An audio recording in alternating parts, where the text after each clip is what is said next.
Hey there, and welcome to the Death to Vanilla podcast. I'm Stephen Burkhart, the host of the show and the founder of Burkhart Creative Agency. If you're looking for fresh ideas and tactical advice on how to take your marketing to the next level, you have come to the right place. We interview industry professionals who teach us how to courageously create, boldly innovate, and experiment, and they teach you to do the same. Now, we are super grateful that you're here and watching, but if you're looking to get off your phone and have a little less screen time, we have an audio-only version of the show, and we have links to that show in the description below. Without further ado, let's get into the show. Wanna cause no problems.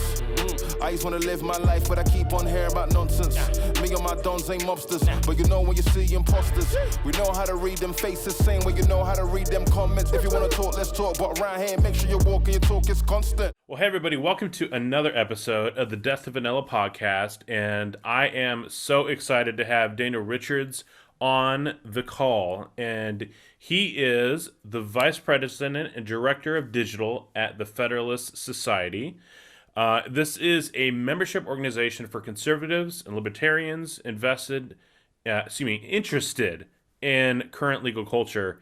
So honestly, he just does a ridiculous amount of stuff, but he manages the society's broad range of video content and all digital marketing, including social media, advertising, analytics, and graphic design.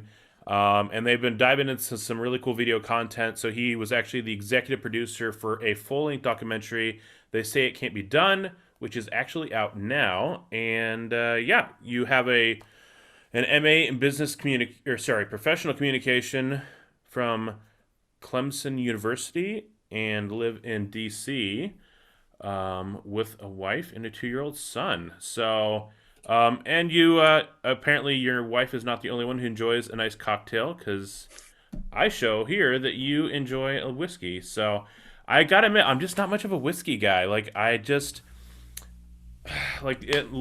only dark liquor I really enjoy is occasionally rum, and then a darker tequila.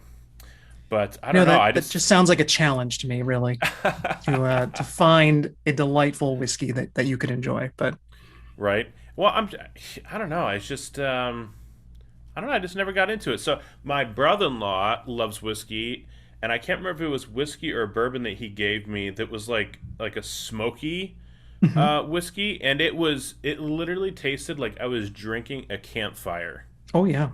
Mm-hmm. But I can't say that I've ever thought about doing that.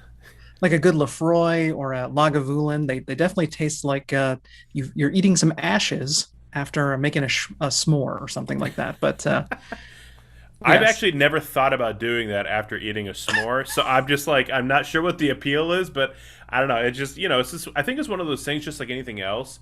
It's, so I don't know if we ever talked about him, but have you ever heard of Gary Vaynerchuk? Oh yeah. Yeah. So he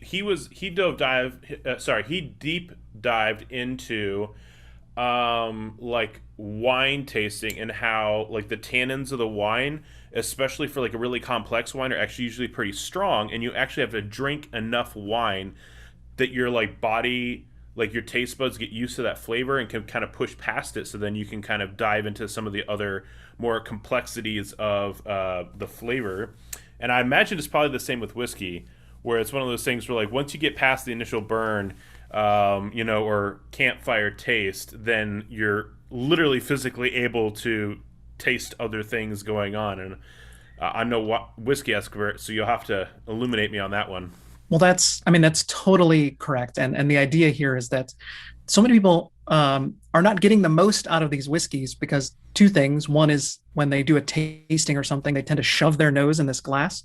And all you do when you shove your nose in a glass is you're just going to get alcohol vapor, and it's just going to be awful. Okay.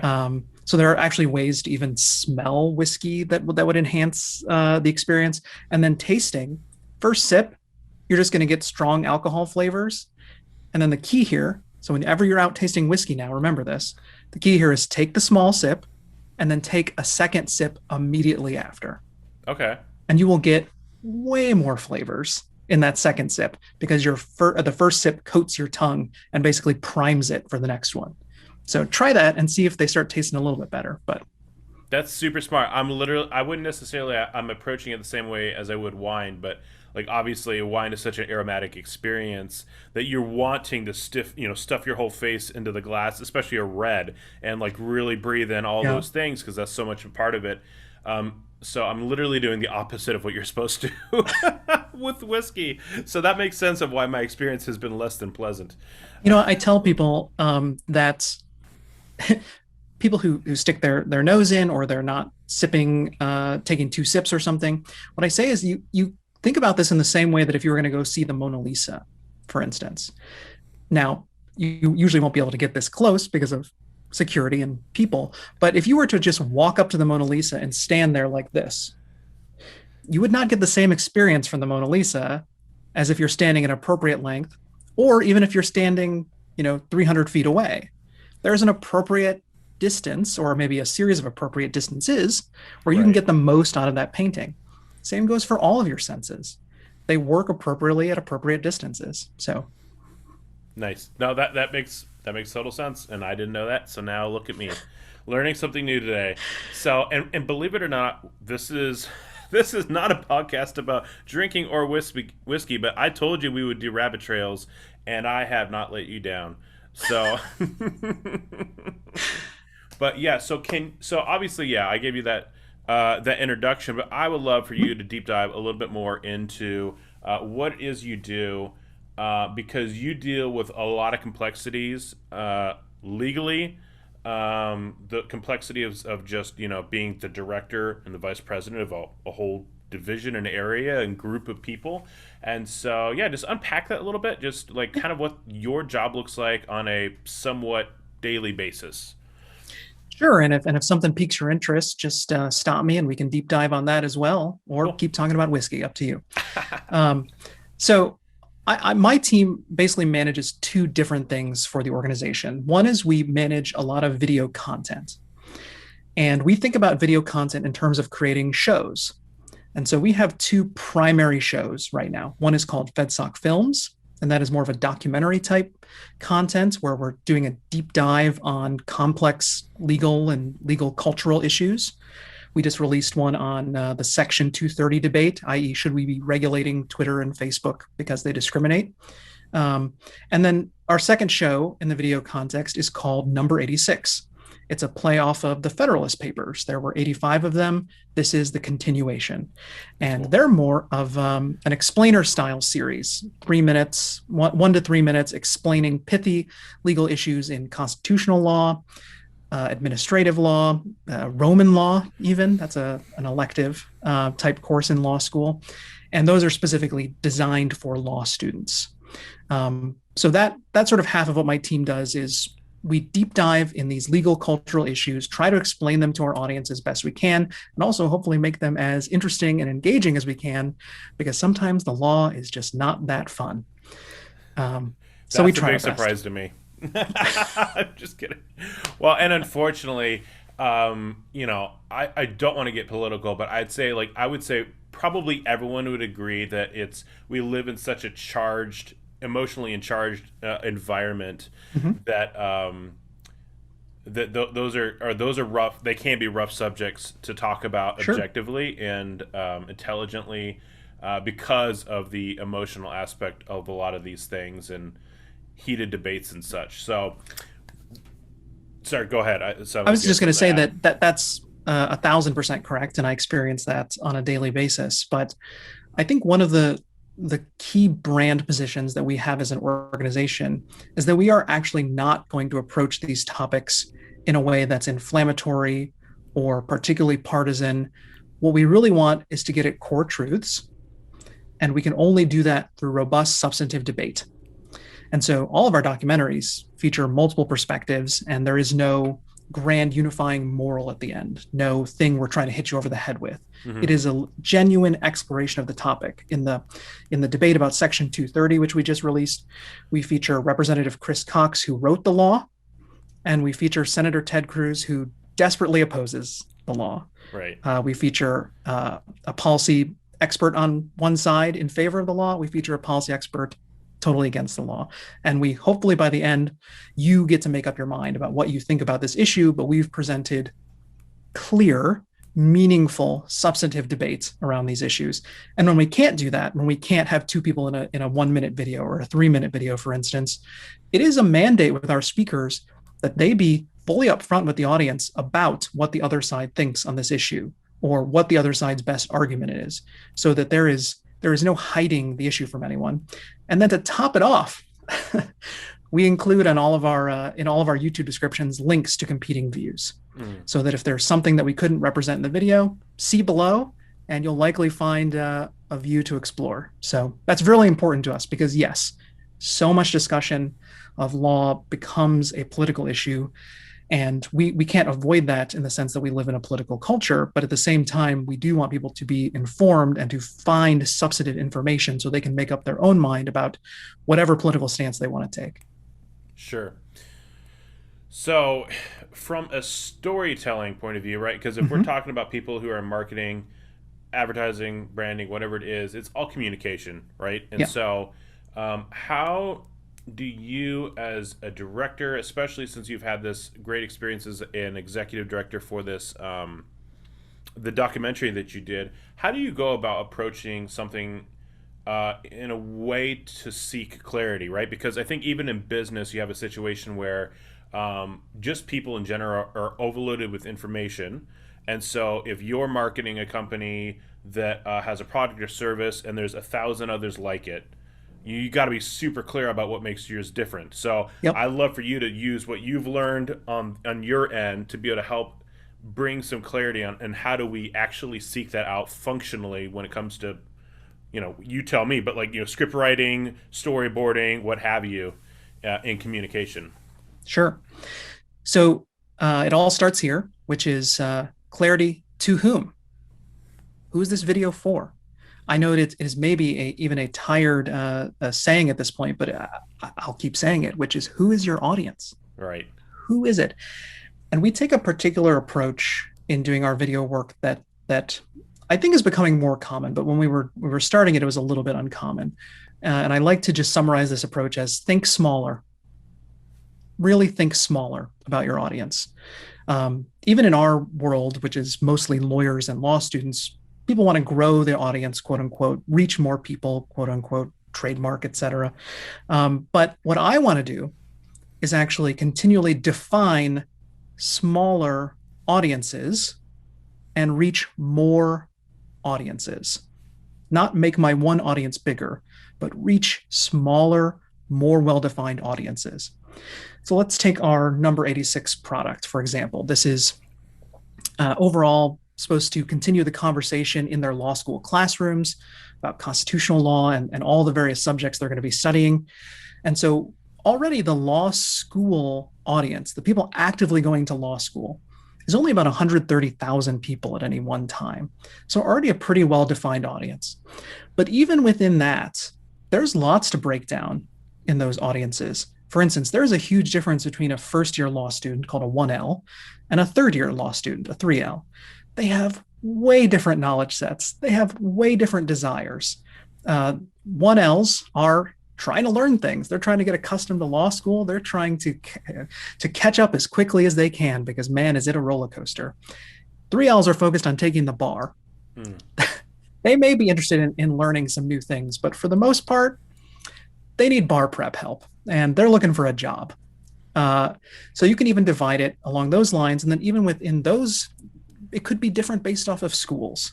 So all I'm trying to demonstrate here is that try to think smaller about your audience. And once you're sort of clearly defining an actual audience, it's not only like what you're trying to sell them or how different you are, but what is the particular value you're providing for them? How can you really be valuable to them in a way that will make them stop from looking at some other content to choose to look at your content? So particularly for 1Ls, for instance, our constitutional law courses are taught by some of the world's leading experts on constitutional law. That is a high value for them because they're almost certainly just going to hear from one professor or one perspective on this. And maybe that professor just doesn't have the way of explaining it that works for this particular student. Sure. Well, we have 7, 8, 9, 10 different professors explaining various elements of constitutional law in 1 to 3 minute segments of what you're going to be studying. So that's the particular value for them in that context. Mm-hmm. And then once you have figured out who your audience is and what the value it is you're going to be providing, all of those decisions then shape everything you do in scripting, storyboarding, stringing out, etc. And we always try to go back to those values and make sure that they are our guiding North Star for where we're going with this. And so many times when we cut something together and we're watching it and we're sitting there going, this is incredibly boring, or I have no idea what's going on. It's because we've actually missed out on one of the core values.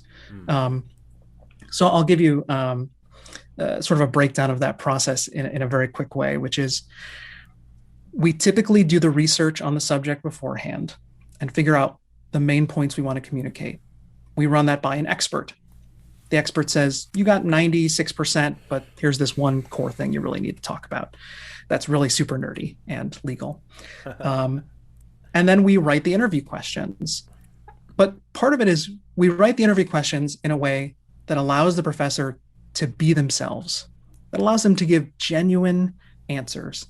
We've tried scripting, and in some cases we'll do scripting, but really there's no replacement for that feeling of an expert, whether they're a professor or a doctor or whomever, especially one who's used to talking. Sometimes they're not, I understand that, but one who's used to talking like a professor, there's no replacing them giving that lecture feel, like when they're just in the groove, right? Like they've mastered this and they are just communicating.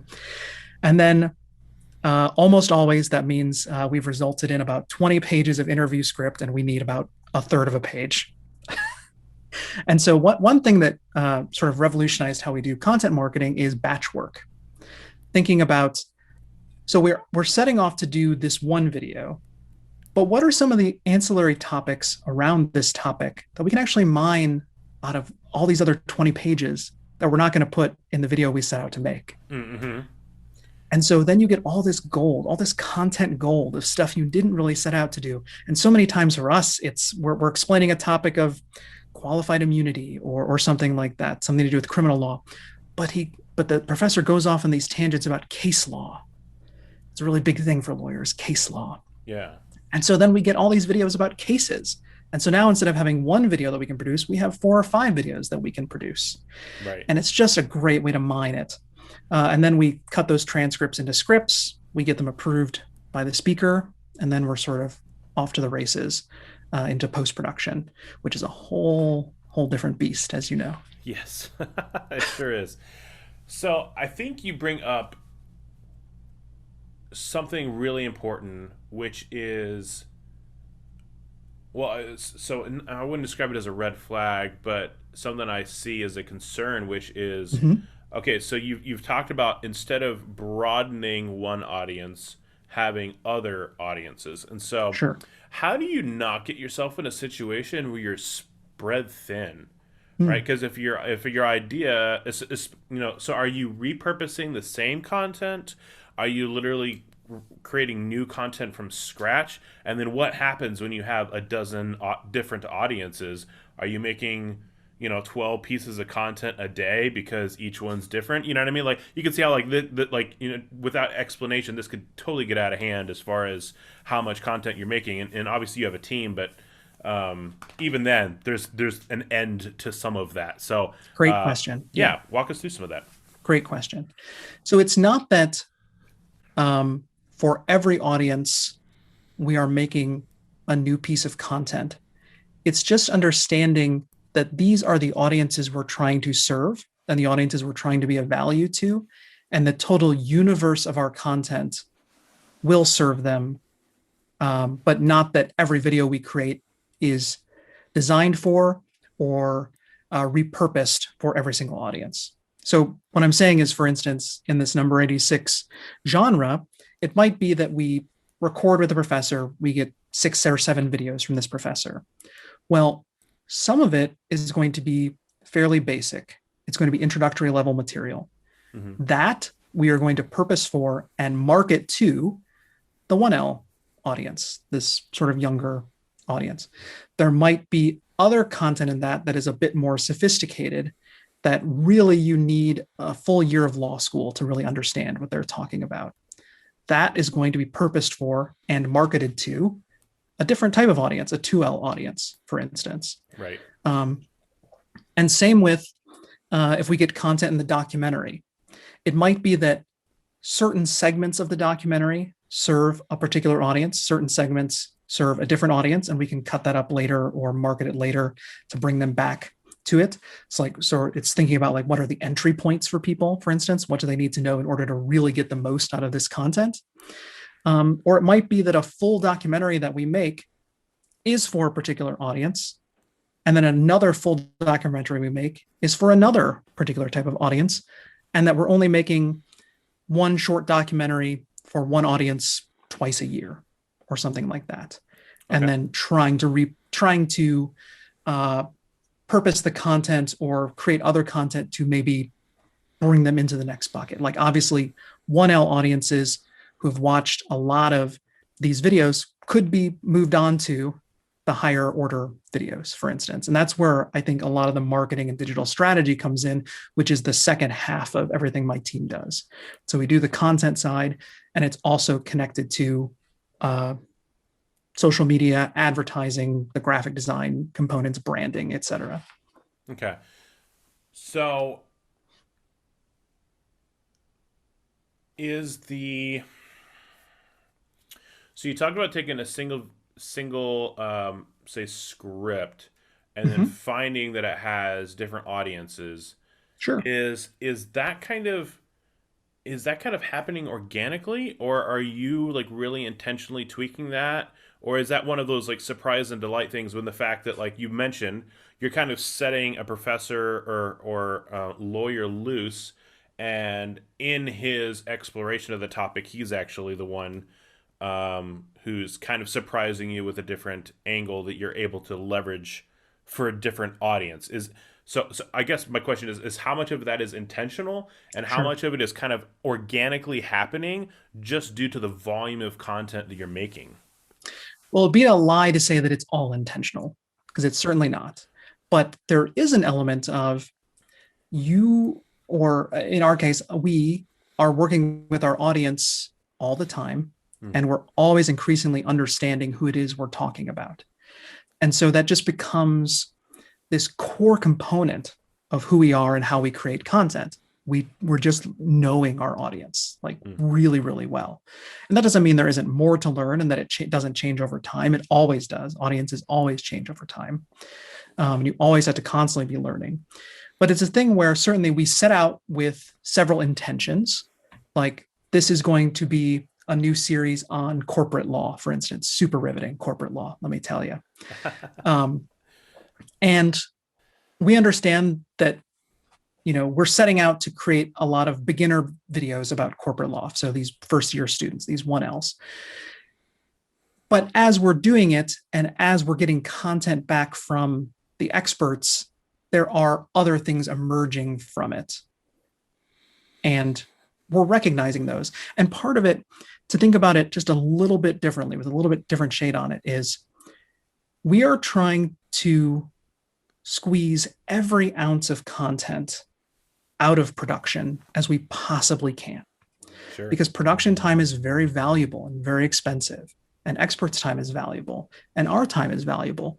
So even if we have this intentionality set out to create 4 videos for a 1L perspective, if other stuff is coming out of it, we're not, to a certain degree, going to stop the expert from giving us that, maybe if we have a really limited amount of time in the studio or something. Sure. But we want to bring that out of them.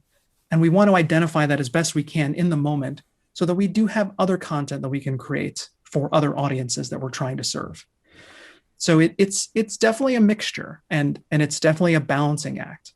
But the core principle here, I think, is get out of the experts or your whoever you're filming or whatever your content is, what you set out to accomplish, certainly, but be open to the other things that are going to come from that, and try as best you can to repurpose all of this gold that your interview subjects are giving you into as much as you can.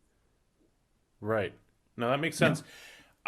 I find that a lot when I talk to someone who is really an expert or just very knowledgeable. It's like literally anything they say is just like the most brilliant thing I've ever heard.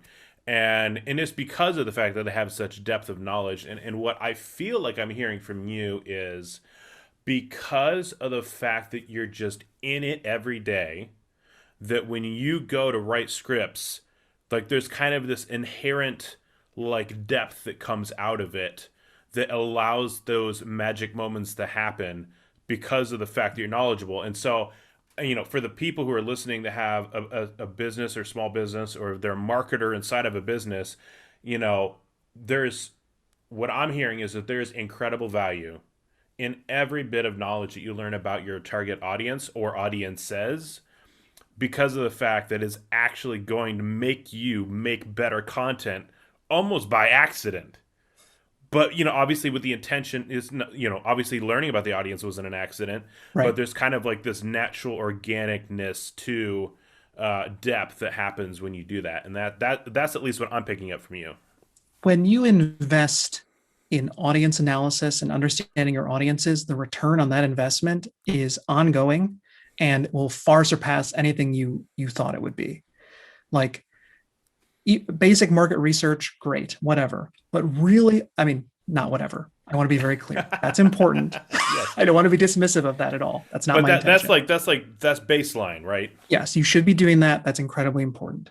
But beyond that, really understanding motivations, desires, what's really valuable to them, especially because we're talking about content marketing, right?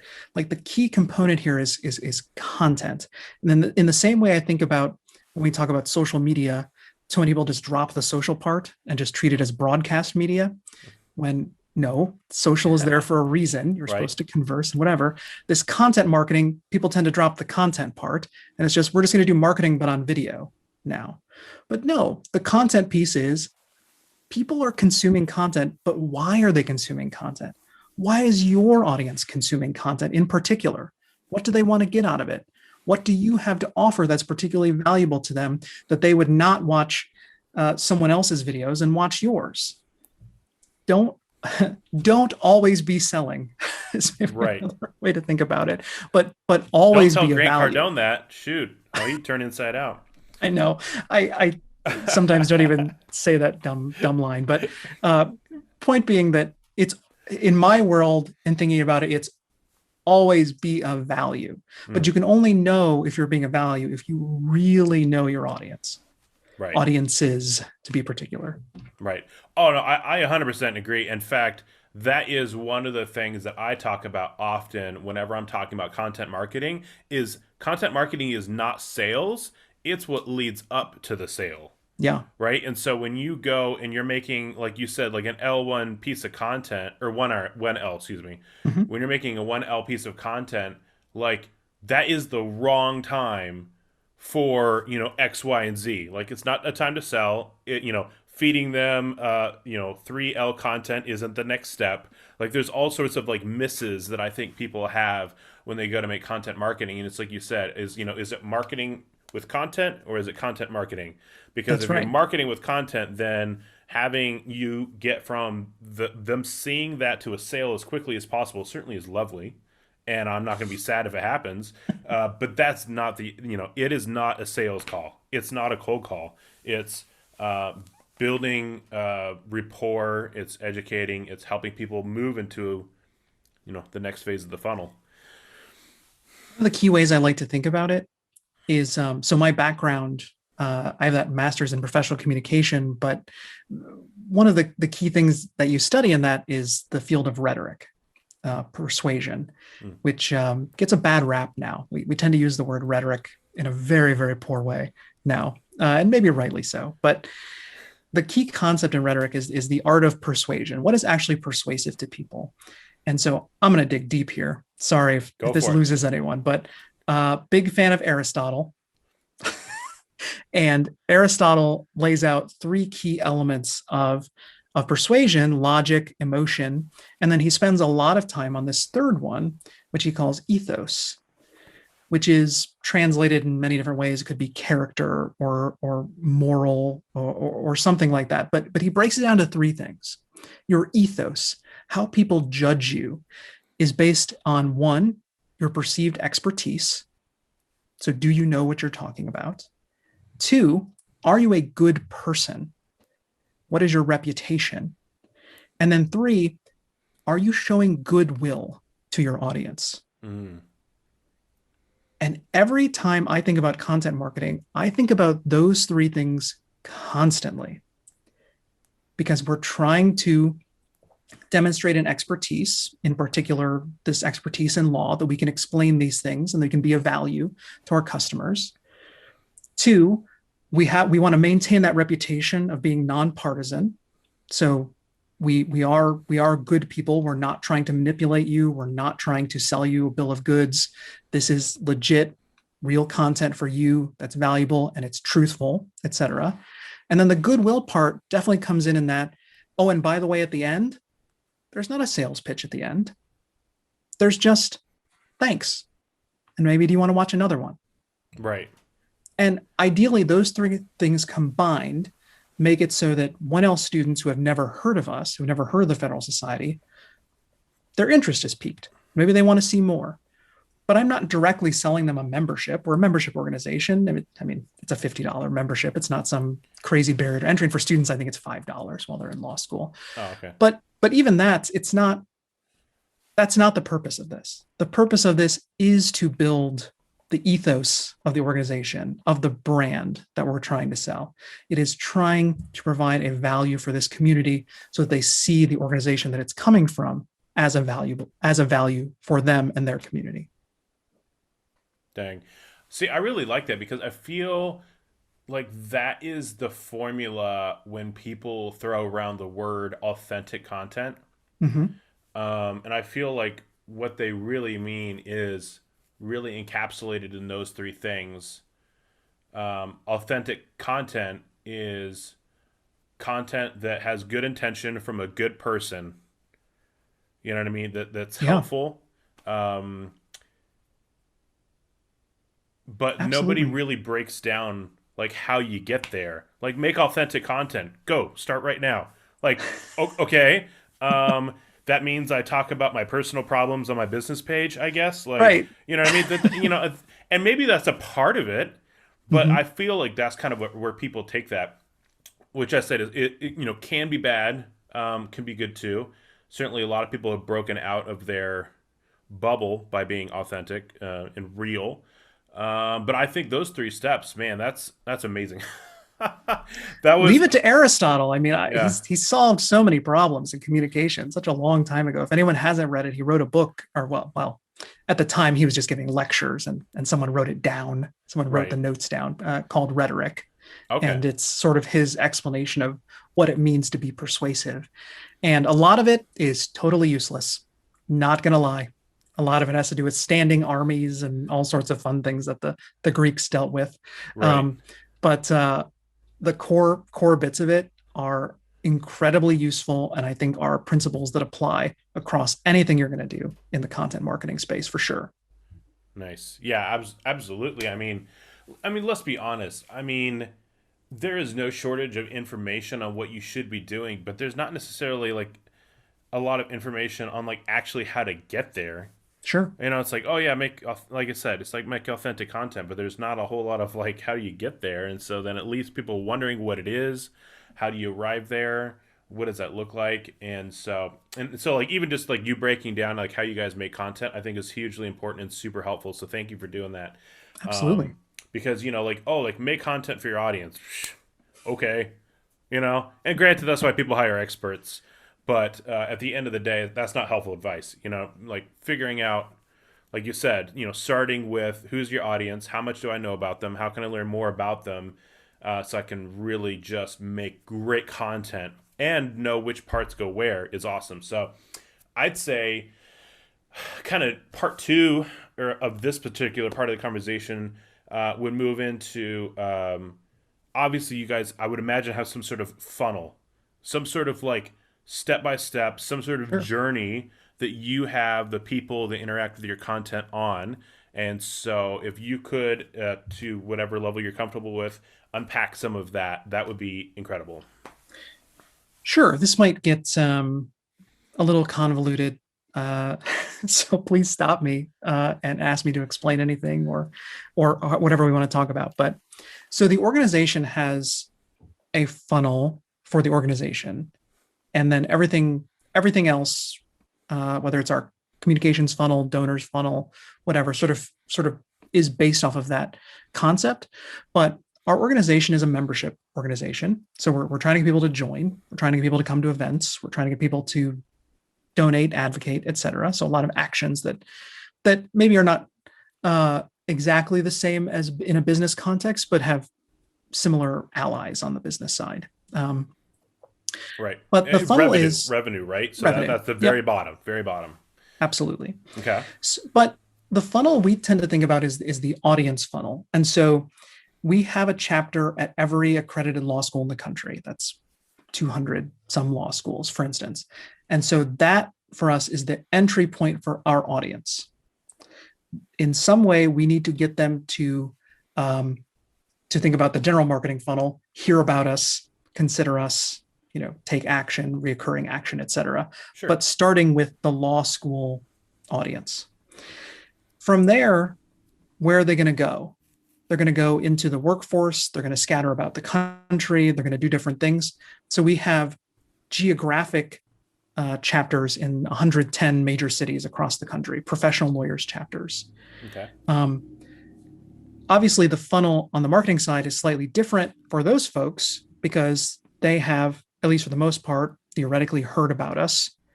They've become a member. So what do we want them to do? We want them to take increasing actions in the network. We want them to continue to go to meetings. We want them to maybe be part of leadership for a chapter.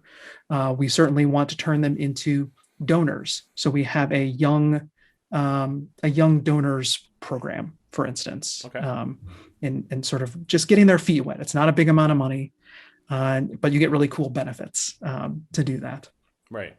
Plus, we're hoping for them that they go off and have really high-paying, great jobs, and then can donate more later on. But we want to get them interested. So at that professional level, you already start to get a lot of dispersion in the funnel because it's so geographically disparate. And even within a geography, lawyers, and maybe this has to do with customers as well, don't have the same overlapping interests. So we basically overlaid on top of that funnel a horizontal component to it, which is what we call practice groups. The idea of a practice group is simply, doesn't matter where you are, it matters what you're interested, what your area of the law is. Okay. So for instance, we have a practice group for attorneys that do environmental law. And it could be attorneys that do environmental law all across the country, but that's how we're organizing them with that part of the funnel. That's the commonality? Yes, Okay. That's the commonality. From there, it gets really dispersed and really granular, because then we start looking at professionals who go into academia, for instance, who want to be law professors, and they have hyper particular needs compared to someone who's doing litigation, or compared to someone who's working as an in-house counsel for a corporation like Walmart or whatever. Right. And then that is totally different from those who go into government and do government work. And so the funnel, I'm doing this, but it actually gets narrower. But so I'm mixing up my visual metaphors, bad communication. But as it gets narrower and narrower, it doesn't get narrower as one funnel. And this goes back to thinking about more audiences that are smaller instead of one bigger audience. It becomes basically smaller and smaller funnels along the way with hyper particular asks for those people. So we have members all across the country who become judges, for instance, and judges have a lot of restrictions about what they can do. Sometimes they can do content stuff for us, but for the most part, it might be come be a moderator on a panel, for instance. So you're not giving your opinion. You're just here making sure that everyone else stays on track and plays nice, and using your judging skills to keep things on time and credibility whatever. and stuff too. Sure. Absolutely. But for someone who does litigation, they're going to be incredibly outspoken and want to be in the limelight and want to talk about issues and want to be maybe on the panel or in a video or leading a chapter or something like that. So as these funnels get smaller and smaller and smaller, the asks get hyper particular. And that's also because the buy-in is greater. And, you know, maybe then you can ask for more money, or you can ask for introductions to donors or something like that.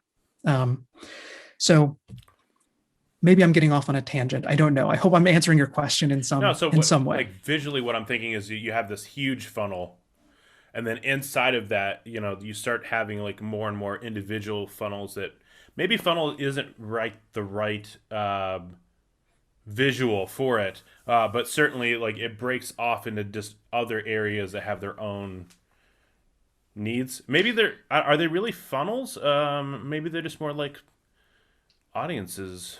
Well, because I guess like say for example, for it to be like a true funnel, I guess a judge would have to become aware. They'd have to have some sort of exploration part and then a decision. Do they really have those three steps when they become a judge, or is that only if they've never heard about you before? Well, it's basically so like we can think about the more typical marketing funnel with an individual category or even a literal individual when it comes to a particular program, for instance.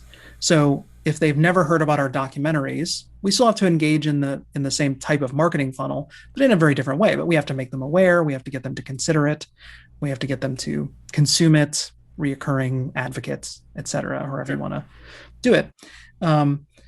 But I think, let's just keep calling it a funnel for the sake of just having language. I think you can see in what I described what we were talking about earlier, which is at the broadest part of the funnel, we actually don't know that. I mean, we know a lot, but we don't know that much about particular audiences because we don't know what their interests are going to be. We don't know what their level of dedication is going to be. We don't know all that much. We know they're in law school. We know where they are. We have basic demographic information, et cetera. But as it goes along the funnel, we learn more and more and more about the audiences that we're serving so we can design programs and content that is of particular interest for people with this particular set of attributes. And I think that's perhaps the key takeaway is whether you think about it as a funnel or however you whatever visual metaphor you want to use, the idea is on the broadest side, it's because you have the least information, but you want to get more and more information so you can really narrow it so that you can have particularized high-level asks for particular audiences along this path. And that's really the only way to get someone to take a big enough action to be, a big donor or to be a keynote speaker at an event or something like that. You have to really have the knowledge. And hopefully if they've made it through this funnel, you not only have the knowledge of this person, but you've also built up enough ethos with them that the sale basically makes itself. Sure. At the end of the day. Really decided. Yeah. Now that makes sense. And I think part of your guys' strategy makes sense too. And for other people, I'm not sure, it won't necessarily be as obvious maybe, but like, part of what people talk about when reaching audiences is where are they at? Sure. And so like that could be a physical place. It could be a digital place. And so obviously you guys know, like, it's pretty obvious that law students are going to law school. And so that's pretty obvious. And so you guys have taken advantage of that. Obviously that's like the awareness part of the funnel, where, people are exploring that for the first time. And so, when another business is trying to get through and say like, hey, like, where are my customers at? Like, where are they hanging out? Where do they learn their information from? Where are they chilling? Where are they working? All these other things. Then you begin to discover where you can actually have your messages at. And so for, I think you guys, that doesn't, I'm guessing that doesn't necessarily inform your digital presence, but it's certainly informing your physical presence because of the fact that you have the chapters there. Yeah, absolutely. But I mean, the way in which I'll tell you that it informs our digital practice is, learning where they are online. So yes, we know where they are physically. We know typically their trajectory. We've become total experts at understanding sort of that path of our audience. But when I came on to the Federal Society, oh my goodness, 7 years ago, oh, time flies. Um, there was not a good understanding of what law students and young lawyers, what they, how they acted in the digital space. Hmm.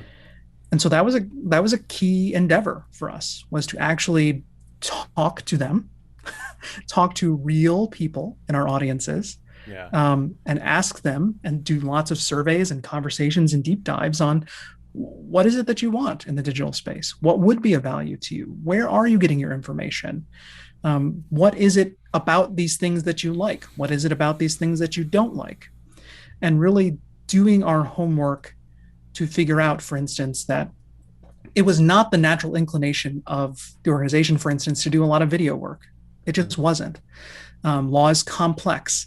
Law has lots of sides. How could you possibly explain a legal concept in 3 minutes in a video? It's impossible. Challenge accepted, right? Exactly.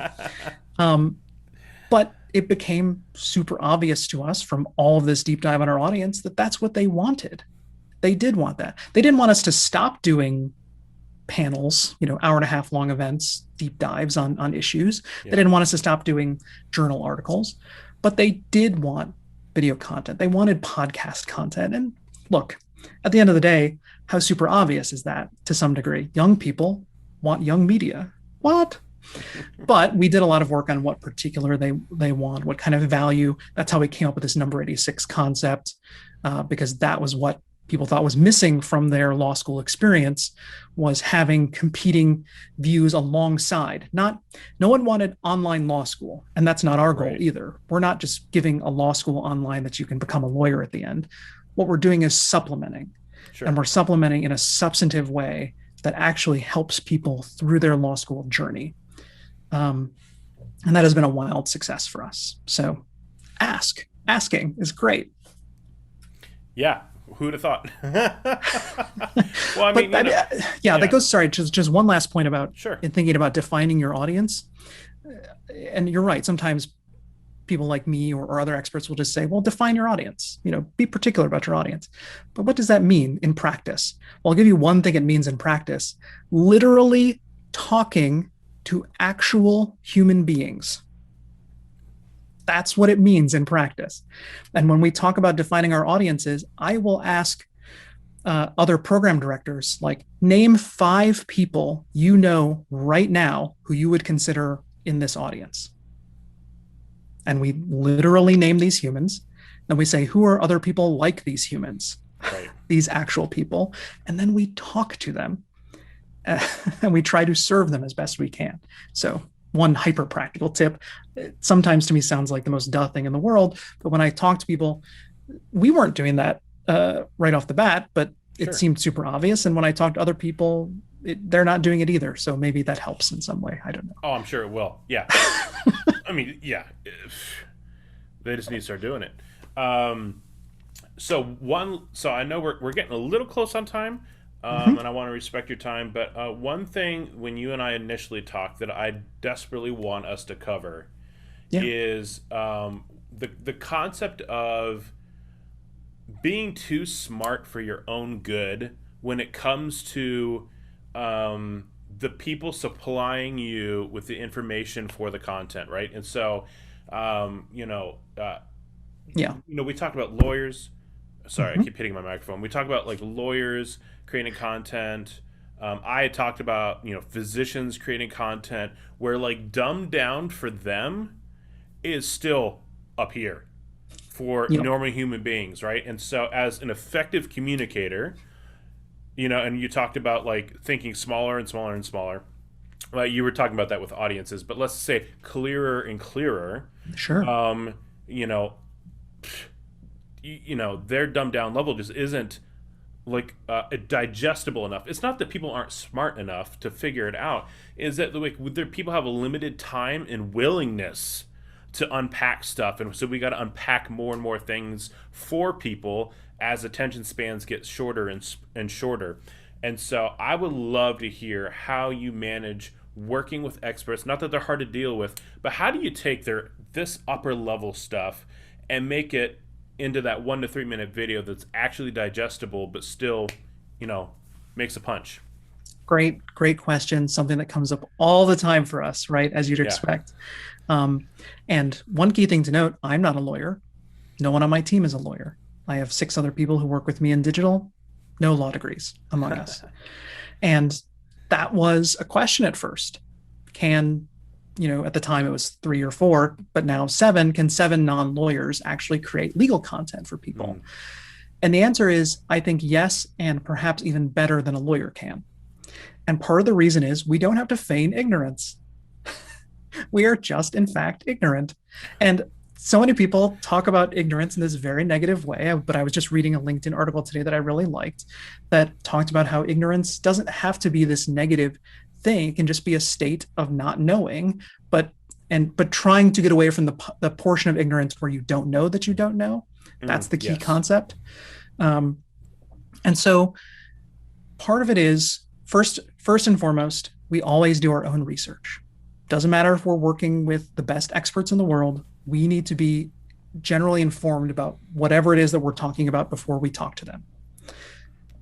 2, when we're talking to them, we are trying to design questions in a way that gets them to talk about the thing in multiple ways. And so what does that mean concretely? Well, one is, first, just let them give you a description of whatever the thing is. Let's say it's Section 230 of the Communications Decency Act, which refers back to this video we did about regulating social media. Well, what is it? Just explain it in your own words, what it is. And usually you get a nice explanation, but it's an explanation that's only suitable for a 3L audience or a professional lawyer, right? But we're trying to explain this to a first-year law student. Right. So then you can start to ask them specific questions that relate to that, like, well, you talked about such and such and such and such concept, but how would you explain that to? And then I tell them who our audience is. And they are very familiar with law students. They were a law student themselves. Right. How would you explain that to a first-year law student? Or if you were back in law school, how would you explain that to yourself in your first year of law school? That's a really good one, getting them to think back about their own state of mind, because that's, I think, the key concept here is, what does, to the best of your ability to discern it, what does your audience know about this topic? And what don't they know about this topic? And how do you get them there? And so it's always getting the expert to think about, you know all these things, but how did you actually arrive at knowing these things? How did you get to the point where you're the expert on this?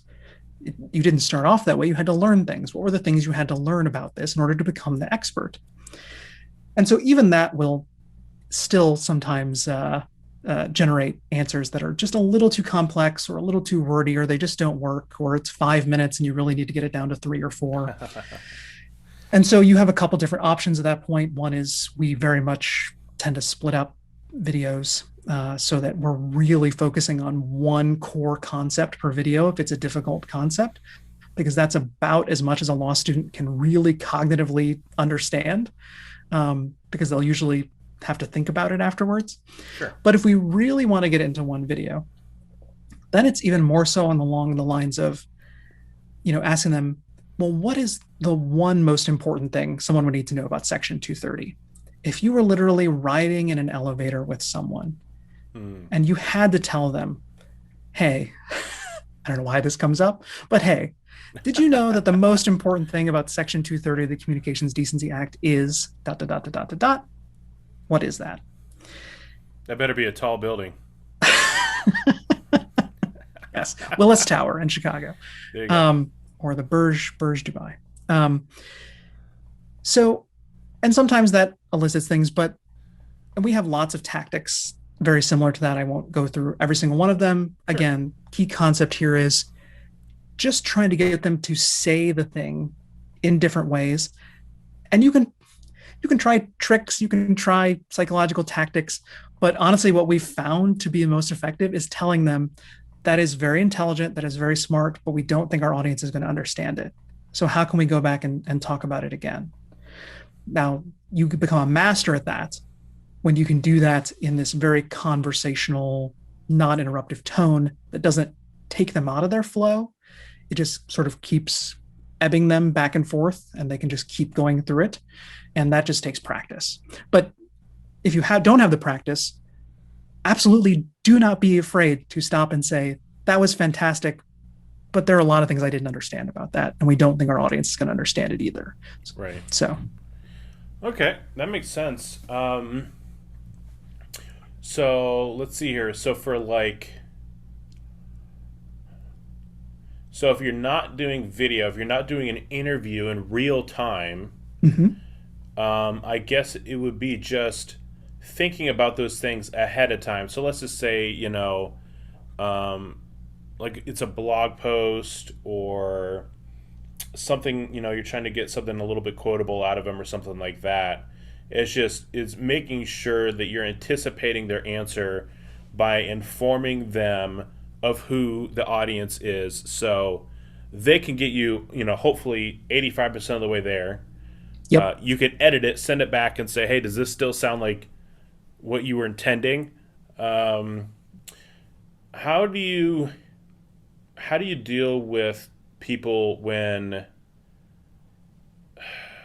like, if they, like, obviously they're giving an answer that they believe is adequate, right? What do you do when they're like, this is a little too stripped down? How do you give the pushback on that to say, like I get it, but like it is not going to play? Yeah, In a tactful manner. You seem like a tactful guy, so I'm sure you've had those conversations and found a classy way around it.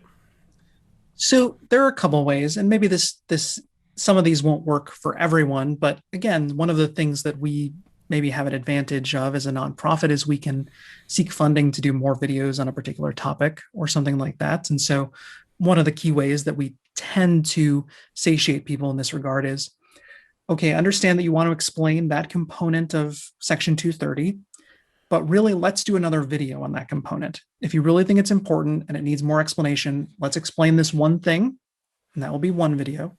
And then let's take time to explain this other thing, and we can make that into another video or another piece of content. One way we started to supplement that lately, because we can't do more video content in the documentary space, and also we don't want our documentaries to run on for an eternity, is we started a podcast about these documentaries. Okay. So it's called it's called the FedSox Films Podcast, where we have on either the people from the film or additional guests to further explain points that we just couldn't fully explicate in the film. Sure. And that has been a great way actually to satiate a lot of experts, which is, hey, come on and talk for longer in this longer format. Don't tease them with a good time. Go wild. And if it's 25 minutes, it's 25 minutes. What do I care? Right. Because it's a podcast. And, added benefit there, it's sort of a low cost additional content piece, part of a package that supplements what your audience is looking for in the first place. And your experts are really happy with it. And then finally, if you're unfamiliar, I just became familiar with this book. I'm not all the way through it yet, but I some of the principles I've already been enacting. It's called the Challenger Sale. It's the core concept, as I've gotten into it so far, is that sometimes the best sales, and it is in the context of sales in particular, don't come from the people who make buddy, who aren't your best friend, but are actually come from salespeople who will push back and say, look, I understand where you're coming from, but maybe we're just not the right company for you, or that's just not the type of product we want to put out. Maybe I can help you find someone else. And typically that makes people even more interested in working with you. But in the context of talking with experts and things like that, if you're genuine about it, and that's the key point here, don't ever do it simply as some sort of manipulative tactic. But if you genuinely believe, for instance, that, look, I understand that you think this is important, and look, I can see that it's probably important, but it's just not going to work for this kind of video. It's not going to work in this context. We just really can't do it because it's going to make the video worse off if we include it. In many, many cases, that is actually enough to satiate people because you're having a genuine conversation and you're being forthright with them. Right. Like, because at the end of the day, we both, the expert and our team, we want the best product possible. We Sure. want the best piece of content marketing that we can possibly create. And if you level with them because you're the expert in this field, in the field of the content making, that this additional piece is just going to hinder the end product, they will usually think twice about it. And you try to find a different way around it. Maybe it's through a different content vehicle, or maybe they just decide to leave it out altogether. But Yeah, I like that. I like that idea of being able to divert them into still being productive, both for you and for them, with like the idea of like doing another video or something even more intentional, like you mentioned the podcast, mm-hmm. to allow them to unpack these complex ideas. So that's really cool. I mean, and you know, let's be honest, like there's more than one way to look stupid. Like certainly, you know, because the fear is that they probably Yeah, maybe they look dumb because they didn't sound smart. But what also looks pretty dumb is when you talk about something and no one has any clue what you're talking about. That also can feel pretty stupid too. And so absolutely. I totally agree with that. That as a trusted advisor for these experts, you're like, hey, like this sounds super smart, but at the end of the day, people don't know what this video is about. That ain't gonna feel, you know, that's gonna feel pretty dumb too. You know, you don't say it that way, but Yeah. that's essentially what you're helping them avoid. And you know, hopefully they get that. So yeah, thank you for walking us through that. That's super helpful. Um, Obviously an expert has so much to bring to the table, and so having some tact and some foresight and how to leverage that is obviously huge as a content creator. Yeah. So because like you said, it's expensive time for them, for you, to have them sitting in a chair to begin with, and so you want to be able to maximize that. So is there any parting things that you'd like to share before we wrap this up? I know that's kind of open ended thing, but is there anything in the time that we've talked you're like, yeah, I definitely want to like hit this one point really hard? Um, Aside from the core point that every marketer talks about, and you've talked about a million times about knowing your audience, Mm, um, I think maybe one of the key things that we leave out in the persuasion space, especially, is actually knowing yourself mm, and what your actual goals are. And even sometimes, again, we were talking about earlier, content marketing is basically how you get to sales. Like if you've only thought about it as a sales mechanism, it's not going to work that well. So what is it that you, the content creator, really want to get out of this? Why are you doing it? Why is it valuable to you? And actually define that, write it out, try to refine it, and figure out what it means for you so that there is some meaningful effort behind this and a reason that you're doing it. So, yes, know your audience, key concept, can't do marketing without it. But honestly, knowing yourself is a key concept that you really can't do marketing without either. But we don't talk about it as much. sure. I feel like that's the artist in you coming out, because I know like because like you're saying that and I can like feel it hit me, like no joke. um I can feel that stirring up something inside of me where it's kind of like, huh, like, and I'm not a person who's just about doing the work to get, you know, get the check. That's not really how I operate. But I don't know if I sit there and, like you said, I don't know if I'm as intentional about writing it out to know why I'm doing that. I know why I'm doing my business. You know, I know why I'm doing content. I know why I'm shooting video. You obviously know why you're doing what you're doing. But in this specific instance, you know, why am I doing this? And I think that's just a great question to ask yourself, because I do believe that passion drives excellence.